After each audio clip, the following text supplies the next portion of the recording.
சுகாதாரமான நாட்டு பசுக்களிடமிருந்து பெறப்பட்ட தமிழ் பால்.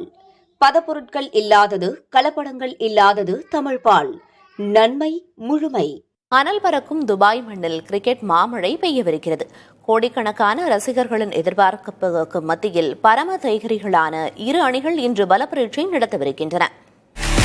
1947ஆம் ஆண்டில் இரண்டுபட்ட இவ்விரு நாடுகளிலும் கிரிக்கெட்டையும் அரசியலையும் பிரித்து பார்க்க முடியாது. இந்தியா பாகிஸ்தான் மோதும் ஒவ்வொரு போட்டியிலும் அனல் தகிப்பதையும் வீரர்களின் வெற்றி தாகத்தையும் உணர முடியும்.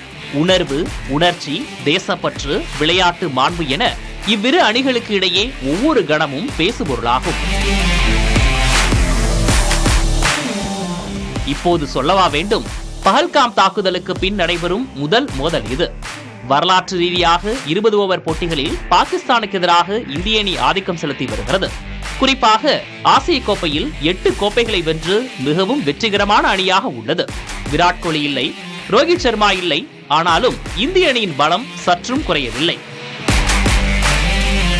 சூரியகுமார் யாதவ் தலைமையிலான அணியில் சுப்மன் கில், ஜஸ்பிரீத் பும்ரா, அபிஷேக் சர்மா மற்றும் திலக் வர்மா போன்ற அனுபவமும் இளமையும் இணைந்த வீரர்கள் உள்ளனர்.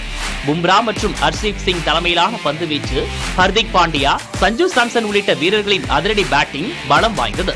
பாகிஸ்தான் அணியோ பாபர் அசம், முகமது ரிஸ்வான் என இருவரும் வீரர்கள் இல்லாமல் களமிறங்குகிறது. சல்மான் அலி அகா தலைமையிலான பாகிஸ்தான் அணி சவாலை சந்திக்க காத்திருக்கிறது. இரு அணிகளும் முதல் போட்டியில் சிறப்பான வெற்றியை ஈட்டியிருக்கின்றன. இந்த நிலையில் கிரிக்கெட் அனலை பறக்கவிட இரு அணிகளும் தயாராகி நிற்கின்றன.